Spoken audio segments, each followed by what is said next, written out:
Welcome back to session 4 in the subject Managerial Economics. In this session, we are going to deal with 4th unit, and the name of the unit is Theory of Production, Cost and Firm's Behavior.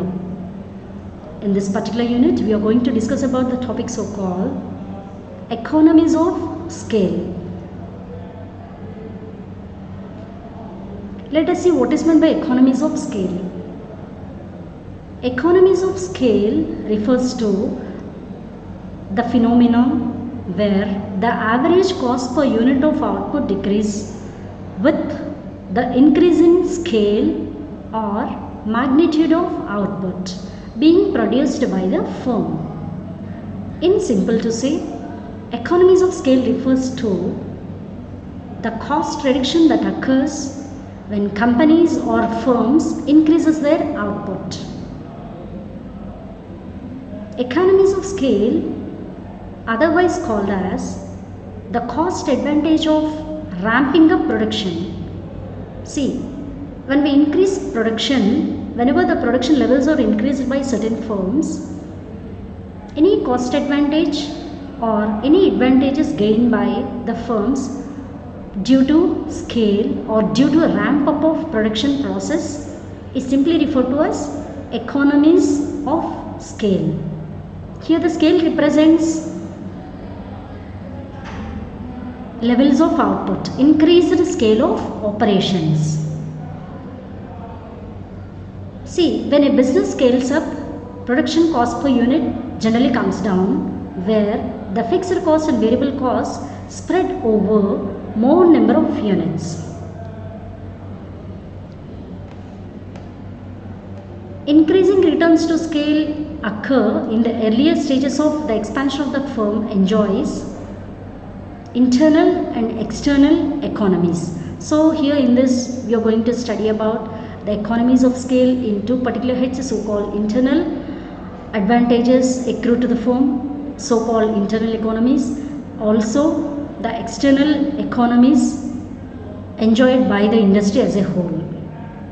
Now let us see the internal economies. Internal economies are the economies or advantages that occur to the firm within the organization due to large scale of production, but they do not benefit the entire industry, which mean that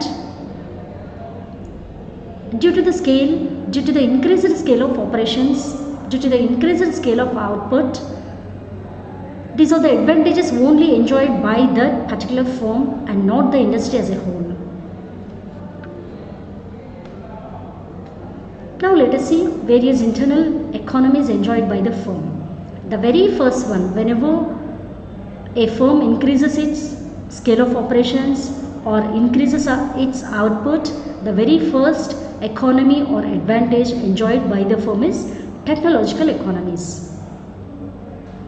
Technological economies accrue to the firm due to higher investment. Higher investment results in more capital intensive, sophisticated technology which increases output rapidly and lowers the cost of production. Simply to say, higher the capital intensity, more is the output.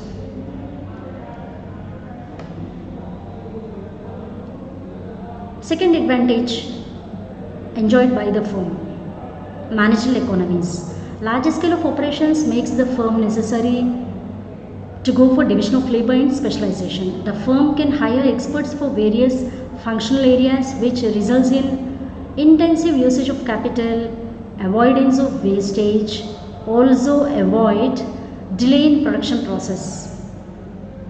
And not only that, it also saves labor. Thus, the division of labor drastically reduces the cost of production. This is also the advantage in the form of managerial economies enjoyed by the firm when the firm is about to ramp up its production process. And due to increased scale of operations, the third advantage enjoyed by the firm is marketing economies.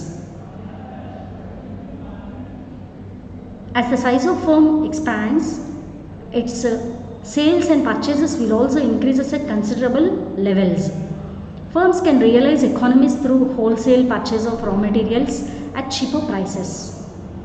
As the firm produces its output at a higher level, it can maximize profits by selling its product in multiple markets. At the same time, the firm can also minimize its cost of transportation of goods to the markets.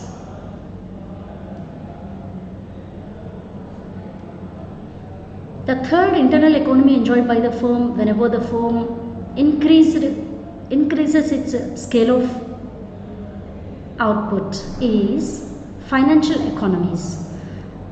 Large firms are creditworthy and can easily raise funds from the money market and the public at very lower rate of interest when compared to the smaller firms. Large firms not only have more capital for investment but also have more access to credit to meet their working capital requirements. Hence, this is also an advantageous point which is enjoyed by the firm due to increased scale of operations.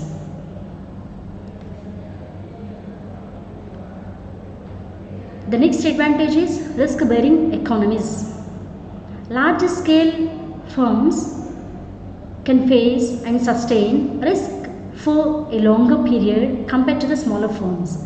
In case of losses, the large firms also have the option to close down some loss-making departments to make the firm more viable to continue production. Now let us see the external economies due to increased scale of operations. External economies are those economies that accrue to the firm as and when industry expands. External economies are the result of expansion of output of the industry at large, and these external economies are not dependent on the output of one single individual firm. Simply to say, these are the advantages called external economies as the benefit for the firm from the outside. Thus, the external economies are the result of expansion of industry as a whole and which benefit all the firms in one particular industry.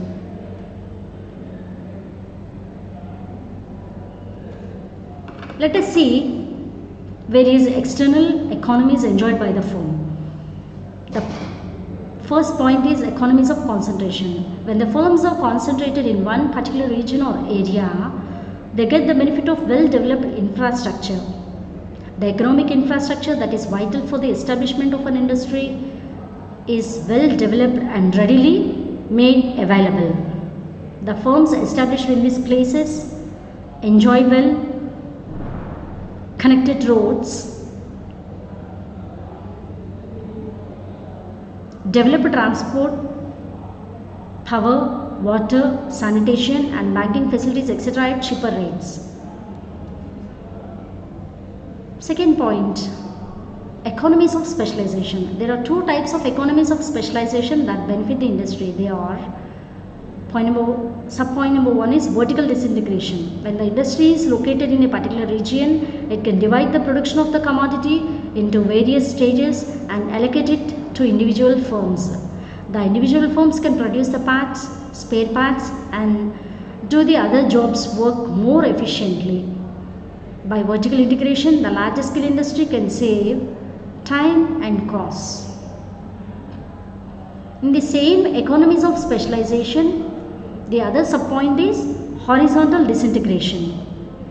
Based on the location disadvantages, the large scale industry can specialize in the production of a specific product. For example, cotton textile industry can produce its various products like saris, dhotis, bed sheets in different units located at different places.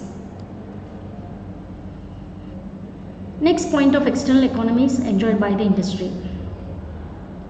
Cheaper raw materials and capital equipment. The expansion of an industry in a region may result in the exploration of new and cheaper sources of raw materials, machinery, capital equipment and tools which improve efficiency and also cut down the costs. Point number 4. In external economies, technological economies, when the industry at large expands, it may result in technological or technical upgradation.